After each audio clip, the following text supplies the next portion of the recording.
see what all is on your mind. And so the song for this week is Eleanor Rigby by the Beatles, by Paul McCartney. We're going to listen to that now. So these weeks, we'll have a song, we'll listen to it, and then I'll say some words about it. And so I'm glad if you want to continue participating in this congregation to give me songs over these next weeks, and they'll find their way into this project. And the whole point really is not to just listen to secular music and be weird or different about this, but to point out that God is mixed up in everything in the world. God's not just here in our Sunday mornings. God's not just in our hymns or in the Christian music out in the world. God's soaked in everything. And so my hope is that as we listen to these songs, it sends you out into the world listening to the songs that pop up on your radio, or this is like free XM radio weekend on my radio. So as I'm listening to all those songs, thinking about the God that's working through everything, not just the Christian stuff, but the God that's soaked in everything. So let's listen to Eleanor Rigby. Joe?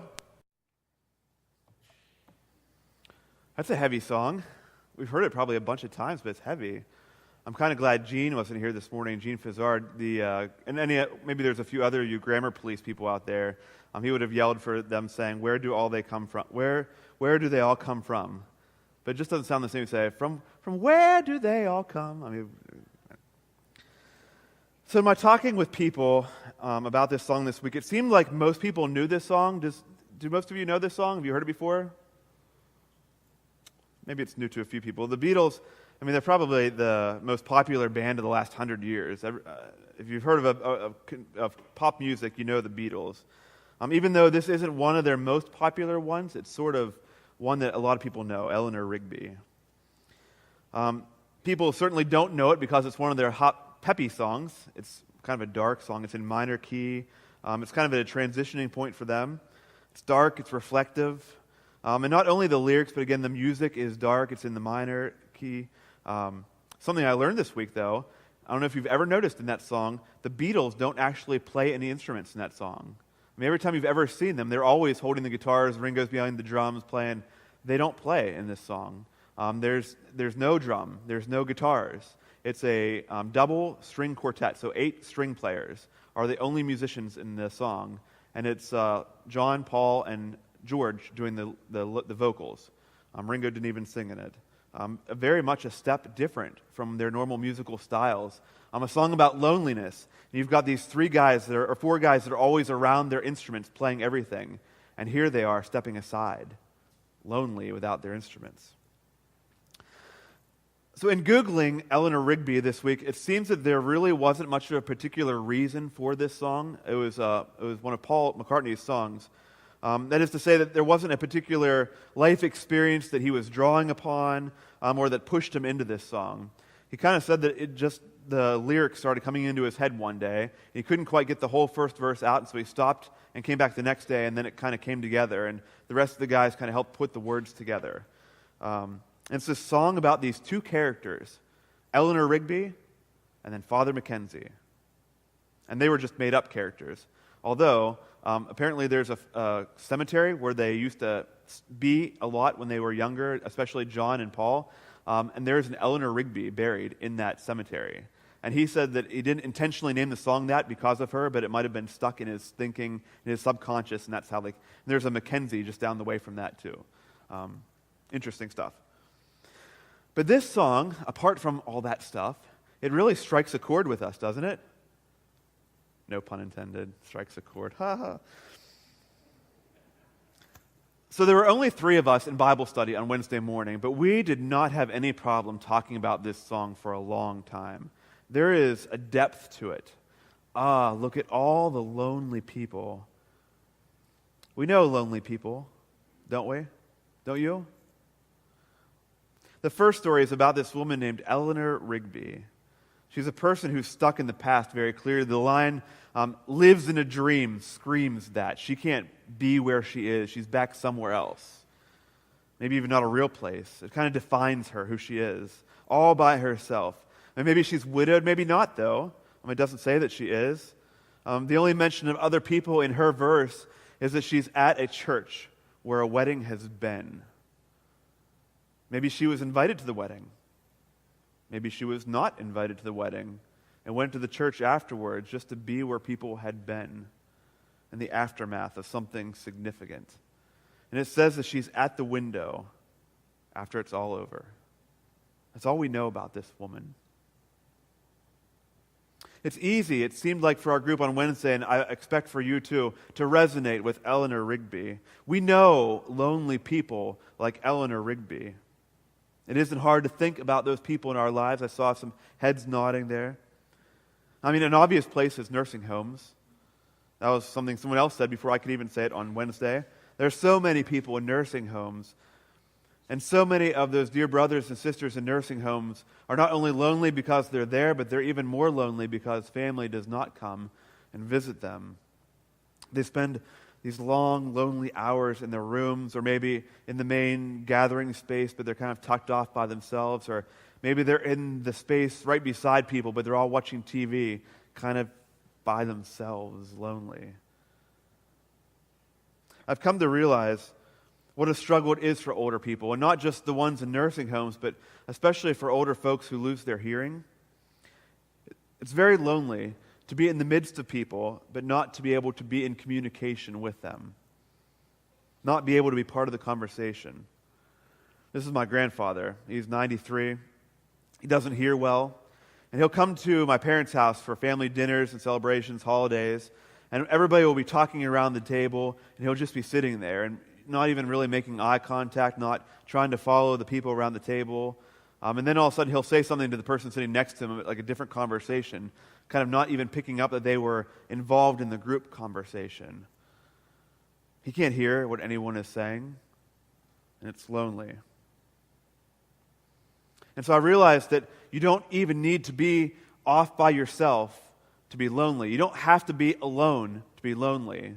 Being alone does not equal lonely. You can be lonely with lots of people around you all the time. How good are we at being alone while we are sitting with people or right next to people when we pull out our phone or our device and we're in the world of that world while people are right next to us?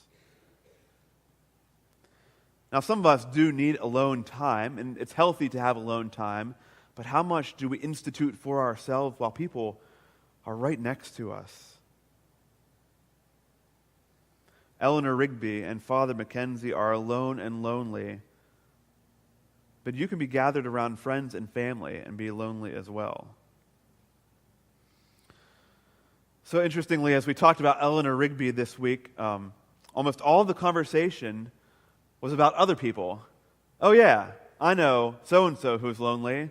I know them who is lonely. I know others who are lonely. I wonder though, aren't we all lonely too? Maybe not all the time, though maybe for some of us much of the time. But don't we all dig into loneliness from time to time? Don't we all long for real, meaningful, close relationships with those around us? Don't we all find that those kinds of relationships are really hard, and they're very time-consuming and energy-consuming and tough to maintain? And so I think for many of us, we're lonely from time to time because those sorts of relationships are fleeting and far between. We are lonely people. I think that a lot of us try and fill our loneliness with being busy. Maybe you're a busy person. If I'm busy, I'm not lonely. But busy does not take away our loneliness. Again, we have these little computers in our pockets. When we're waiting in line at the grocery store or waiting for something to happen and there's people around us, we'll pull out our phones so we look busy, like we're not lonely, but really, we are lonely. Perhaps making ourselves even more lonely. So the beautiful thing about poetry and art and sculpture and music is that it draws us in and invites us to reflect on ourselves. 2 weeks ago, a number of us went to Emily's photo exhibition, and I heard a number of folks saying that day and then in the days afterwards, because I kept asking people, what did you think? What did you think? People said about how they felt for Emily or how she must be going through this tough time or this struggle based on her photos. And while I think those were good and faithful reflections for Emily, art like hers invites us into looking at ourselves through the lens of her work, reflecting on our own shadows, our own brokenness, our own vulnerability. Art doesn't exist for the sake of art or for the artist.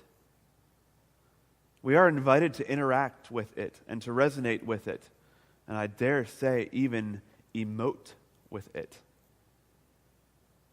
That's the gift of Eleanor Rigby, this song we just listened to by the Beatles.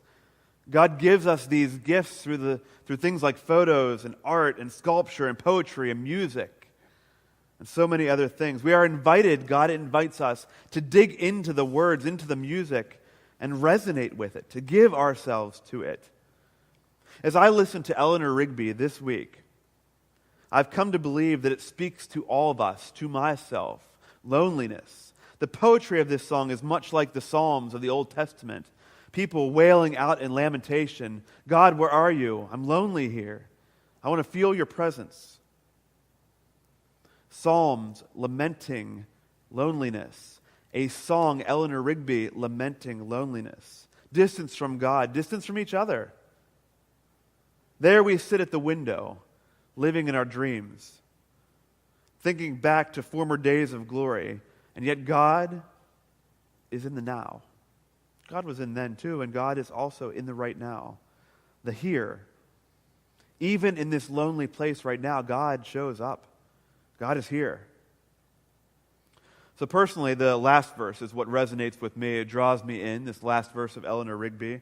There'll be sheets every week so you can have the lyrics in front of you because sometimes it's hard to hear the words of songs. The last verse, Eleanor Rigby and Father Mackenzie come together. They clash in this moment as she dies, and Father Mackenzie is the presider at her funeral. The poor woman dies in the church with nothing but her name. So lonely. And then to drive it in, I get these words that give me shivers. It just says, nobody came. In almost 8 years, I've been part of over 80 funerals here at House of Prayer. We've had a whole lot of loss and loneliness in our church community. There have been some lonely moments. One funeral consisted of the widow, 2 of their friends, Terry Tatalovich, and myself. Another funeral, just across the street there, wound up being the niece and nephew of the deceased and our Bible study from Wednesday morning. That was it. But that wasn't it. Because God shows up too. God shows up in the midst of our loneliness. Though not intentional, it wasn't my plan to pick Eleanor Rigby for Memorial Day weekend, it does seem appropriate that Eleanor Rigby and a song about loneliness is the song for Memorial Day weekend. Contrary to what I see around me, Memorial Day is not simply a 3-day weekend. It's not. It's not just a chance to break out the grill, throw on some amazing ribs or kebabs or whatever you got going in these next couple of days. It's not a chance to sit back and have some cold ones with your family and friends. That wasn't the purpose of Memorial Day. The people who instituted it as a federal holiday didn't sit down and say, we should take an extra day off at the end of May and just cook some stuff and drink. There's so much more this holiday. It's a chance to look at loneliness and invite God to do something about it. And friends, that is what Memorial Day is about. It's actually an anti-loneliness holiday, right?